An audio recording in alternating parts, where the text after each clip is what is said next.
Hello student, good morning. आज हम discuss करेंगे average power associated with an inductor and average power associated with an capacitor.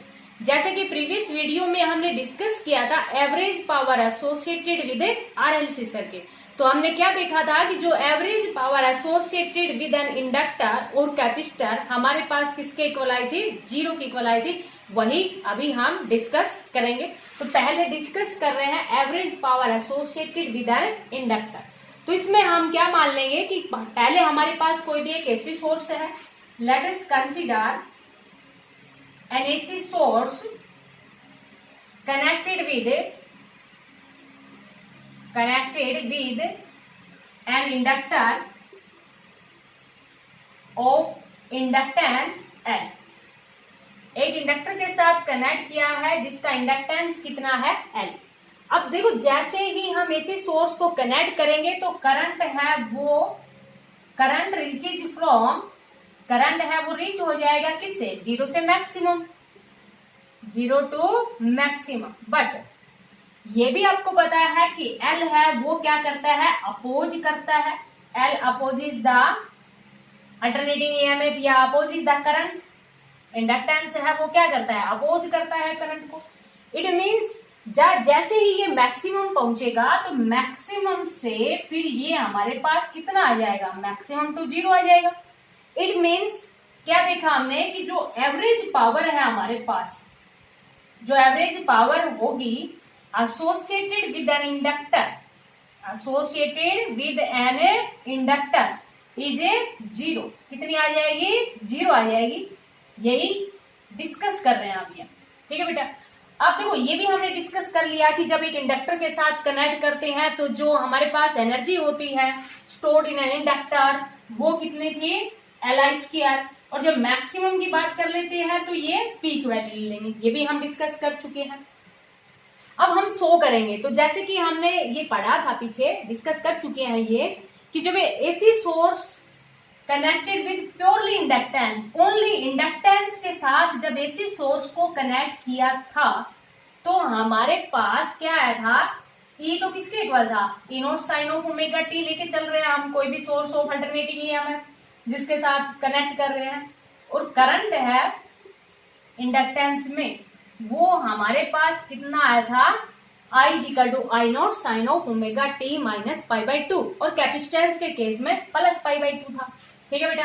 अब यहाँ हम पावर की बात कर रहे हैं तो ये भी हम डिस्कस कर चुके हैं कि पावर के लिए, एसी के लिए हम इंस्टेंटेनियस की बात करते हैं। ये भी आपको समझ आ गया होगा। और वो किसके इक्वल थी, हमारे पास ई आई के इक्वल है। ओवर द कंप्लीट साइकिल की बात करते हैं तो इंटीग्रेशन कर लेंगे। तो यहाँ से d W by d t is equal to E I. E कितना है, E not sine of omega t, और आई कितना है, I not sine of omega t minus pi by two, ठीक है बेटा। अब देखो, इसको हम क्या लिख देंगे, E naught I not sine of omega t. अच्छा, ये देखो हमारे पास 90 माइनस थीटा, क्योंकि 90 माइनस थीटा है तो कोस थीटा में आ जाएगा, और कोस थीटा में है तो 2 से मल्टीप्लाई कर देंगे, 2 से डिवाइड कर देंगे तो एक फॉर्मूला बन जाएगा।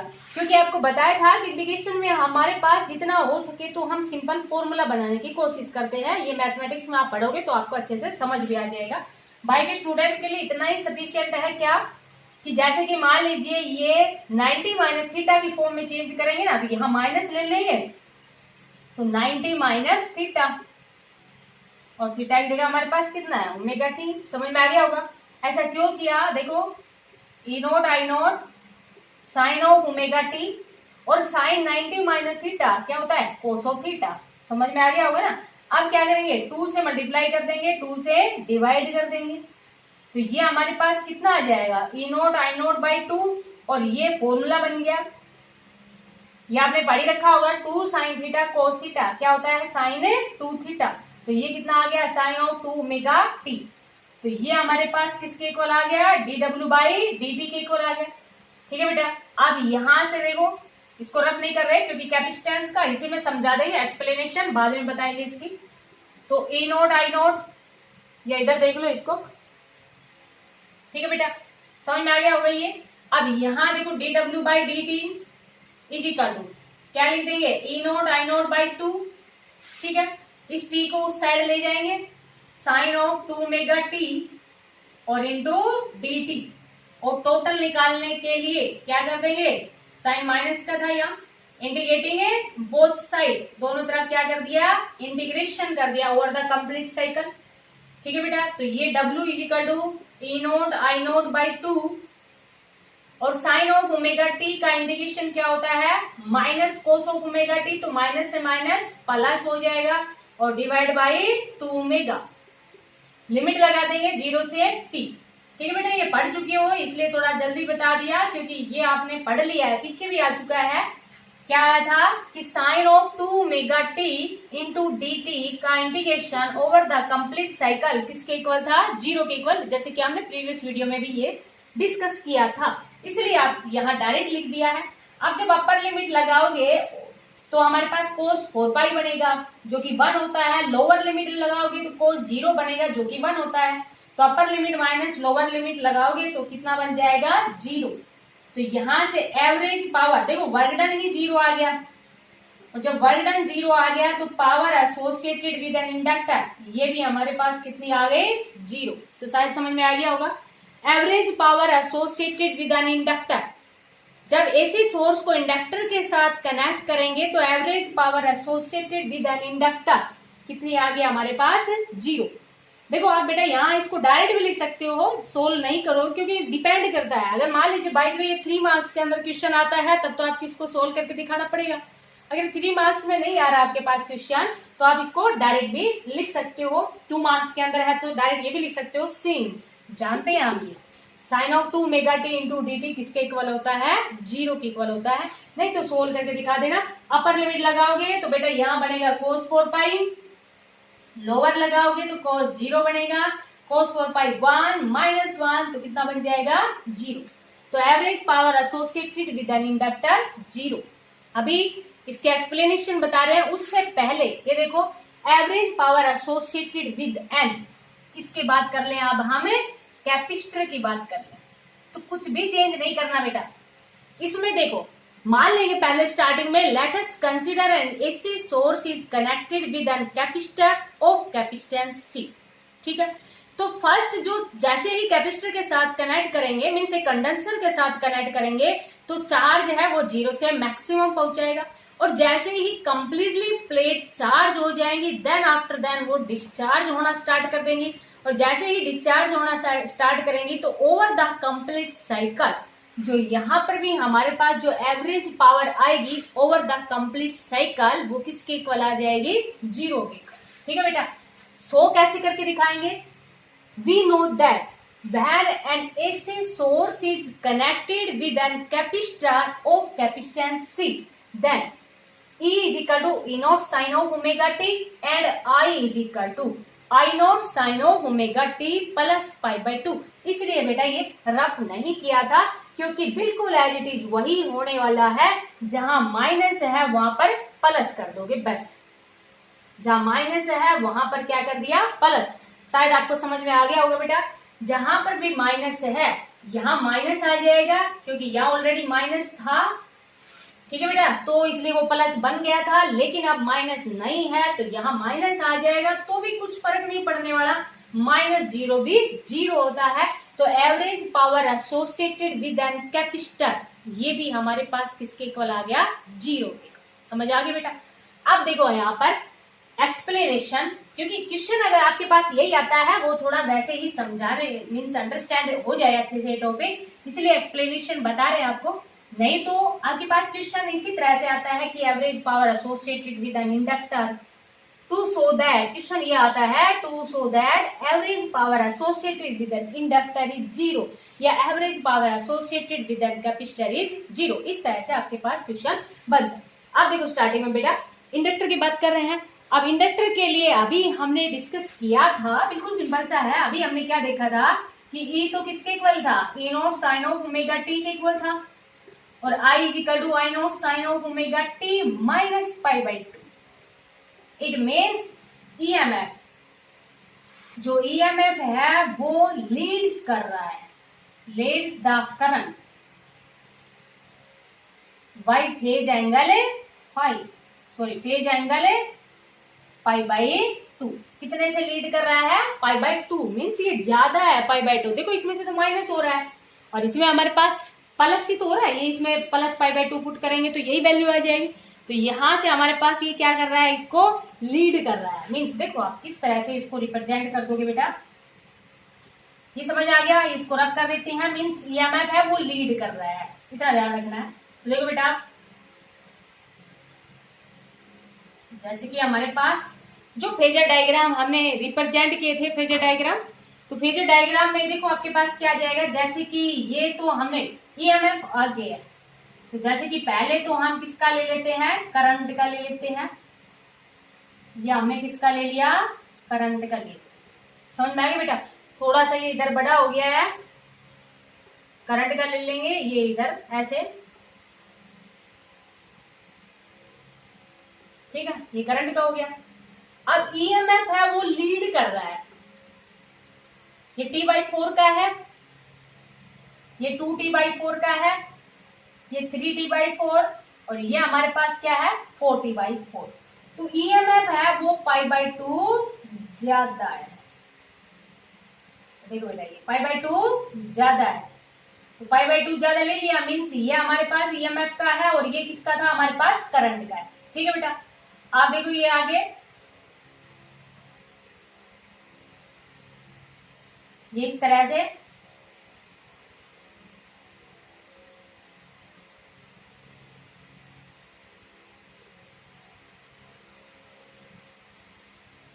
देखो, ये ईएमएफ का, ये ऐसे, ठीक है, और ये एस, याद है,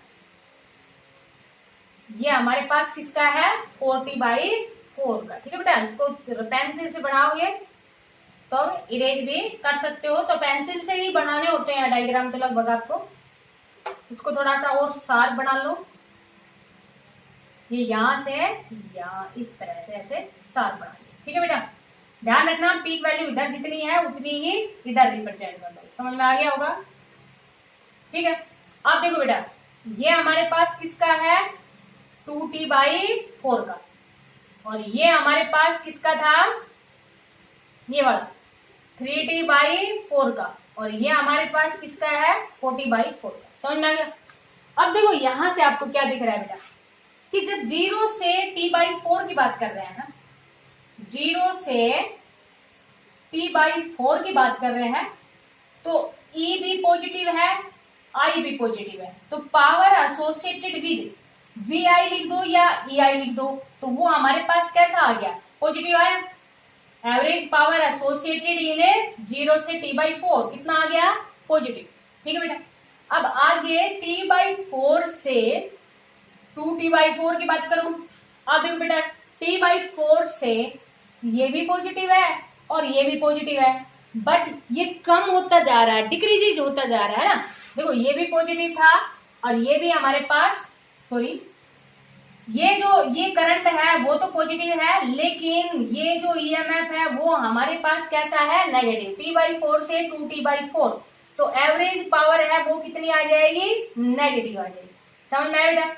अगले में देखो, 2T/4 से 3T/4, 2T/4 से 3T/4 दोनों ही नीचे की तरफ है, और जब दोनों ही नीचे की तरफ है मीन्स E भी नेगेटिव है, I भी नेगेटिव है, दोनों का प्रोडक्ट करेंगे तो हमारे पास कैसा आ जाएगा? पॉजिटिव। समझ में आया बेटा? नेक्स्ट में देखो, 3T/4 से 4T/4 तक, 3T/4 से 4T/4, तो एक तो नेगेटिव है, दूसरा हमारे पास कैसा है? पॉजिटिव। तो एवरेज पावर एसोसिएटेड कैसे आ गए? नेगेटिव। तो यहां से देखो आप क्या देख रहे हो, पहले स्टार्टिंग में हमारे पास कैसा है? पॉजिटिव, फिर हमारे पास वैल्यू कैसी आई? नेगेटिव। Positive negative cancel. अगले केस में कितनी आई? पॉजिटिव आई, फिर हमारे पास कैसी आई? नेगेटिव। इट मीन्स पहले वो 0 से मैक्सिमम पहुंच रहा है, फिर नेगेटिव मीन्स मैक्सिमम से 0 कंडीशन पे आ रहा है, फिर पॉजिटिव 0 से मैक्सिमम, और फिर negative means maximum to 0। Means पहले मैग्नेटाइज हो रहा है, फिर डीमैग्नेटाइज हो रहा है, and this process is continue at the average power associated with an capacitor sorry with an inductor कितनी आ जाएगी बेटा, 0 आ जाएगी। समझ में आया?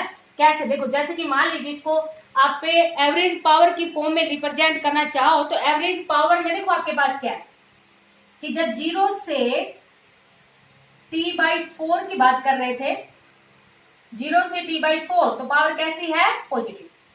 जब t/4 से 2t/4 कर रहे हैं तो पावर कैसी है, नेगेटिव। अगले केस में 2t/4 से 3t/4 की बात कर रहे हैं तो अगेन हमारे पास कैसी आई, पॉजिटिव, क्योंकि दोनों नेगेटिव थे तो कैसी आ गई, पॉजिटिव। अगेन इस केस में हमारे पास जो एवरेज पावर है, देखो ये वाला जो ग्राफ रिप्रेजेंट किया है ये पावर के लिए किया है, तो ये हमारे पास कैसी आ गई, negative. It means average power पहले पॉजिटिव, फिर नेगेटिव, फिर पॉजिटिव और फिर नेगेटिव। तो average power associated with an inductor 0 means magnetize, demagnetize, magnetize and demagnetize over the complete cycle, क्योंकि 4 से 4 कैंसिल हो जाएगा तो over the complete cycle mean 0 से t, और 0 से t एवरेज पावर है वो हमारे पास कितनी आ गई, 0। अगर मान ली इसको मैग्नेटाइजेशन एंड डीमैग्नेटाइजेशन ये वर्ड हमने यूज किया, पहले मैग्नेटाइज हो रहा है क्योंकि इंडक्टर के अंदर जो एनर्जी स्टोर आई थी वो हमने जैसे कि म्यू बी से रिप्रेजेंट किया था, आपको ध्यान हो, या आपके पास जैसे कि जो एनर्जी डेंसिटी की बात कर रहे थे ये तो इंडक्टर मैग्नेटिक फील्ड के अंदर है, तो अब जब कैपेसिटर की बात करेंगे तो इलेक्ट्रिक एनर्जी, सॉरी कैपेसिटर के अंदर जो एनर्जी है वो इलेक्ट्रोस्टैटिक एनर्जी की बात करेंगे और यहाँ पर हम मैग्नेटिक एनर्जी की बात करेंगे। तो मैग्नेटाइजेशन मीन्स मैग्नेटाइज होना, और मैग्नेटाइज होना तो जैसे कि मान लीजिए जैसे सपोज करो हमारे पास कोई भी एक कोयल है, और जब कोई भी एक कोयल है तो उसके अंदर इस तरह से, जैसे कि सपोज करो यही है एक कोयल, इस तरह से इसके अंदर बहुत सारे टर्न्स हैं, तो पहले मैग्नेटाइज होने का मीन्स मैग्नेटिक फील्ड लाइंस ऐसे प्रोड्यूस हो जाएंगी, इस तरह से मैग्नेटिक फील्ड लाइंस प्रोड्यूस हो गई। जितनी ज्यादा मैग्नेटाइज फील्ड लाइंस होंगी उतना ही पार्टिकल्स है वो मैग्नेटाइज होगा। समझ में? मीन्स ये नॉर्थ है, ये हमने क्या ले लिया, साउथ ले लिया। उसके बाद में नेक्स्ट क्या था, मैक्सिमम से 0 था, मीन्स जैसे कि ये नॉर्थ और साउथ इस तरह से ये कोयल है, ये तो हमारे पास क्या था, 0 से t/4 की कंडीशन थी, ये t/4 से 2t/4 की है, तो यहाँ पर डायरेक्शन तो वही है लेकिन पार्टिकल है वो क्या होने लग गया था, डीमैग्नेटाइज। यहाँ पर तो बहुत सारी मैग्नेटिक फील्ड लाइंस होंगी, यहाँ पर ओनली 1 मैग्नेटिक फील्ड लाइन से रिप्रेजेंट किया है क्योंकि मैग्नेटाइजेशन की बात कर रहे हैं, लेकिन मैक्सिमम से 0 आ गया था, तो आपके पास ओनली जैसे कि इस तरह से आप 1 से या 2 से ही रिप्रेजेंट कर दोगे, इसमें हमारे पास बहुत सारी हैं, जैसे 2 से रिप्रेजेंट कर दोगे मैक्सिमम से मैक्सिमम, ठीक है बेटा।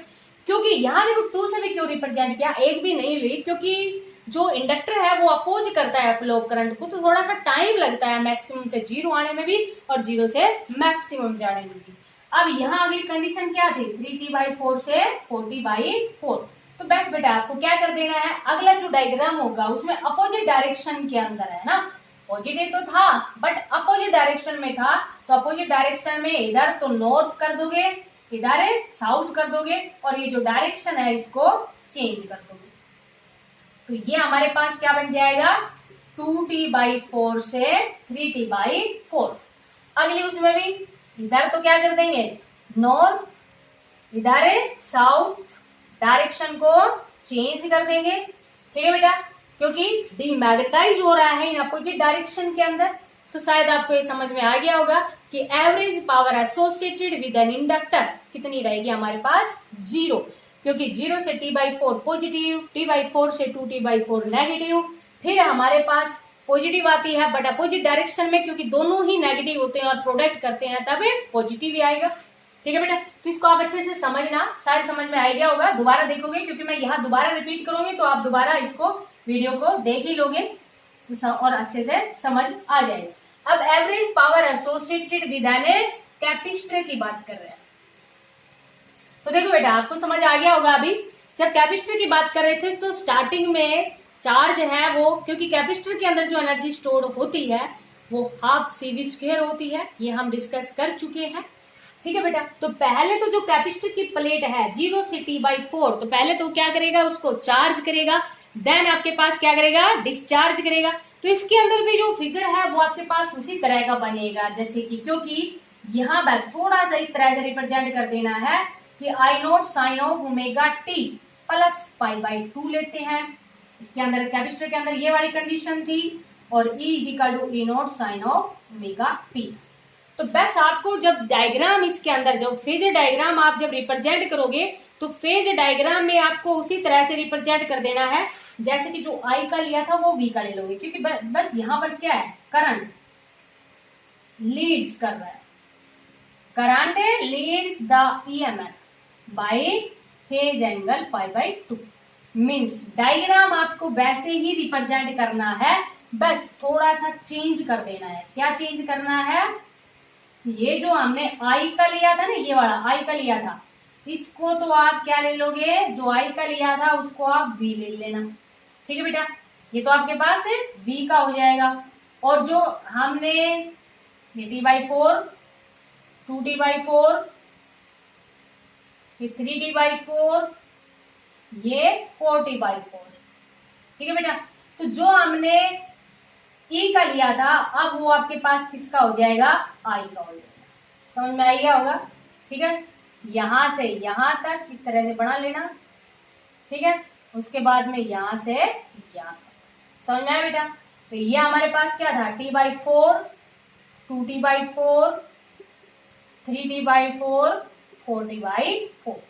अगेन वही होना है, पहले में तो दोनों कैसी हैं, पॉजिटिव, तो एवरेज पावर एसोसिएटेड कैसी आ जाएगी, पॉजिटिव।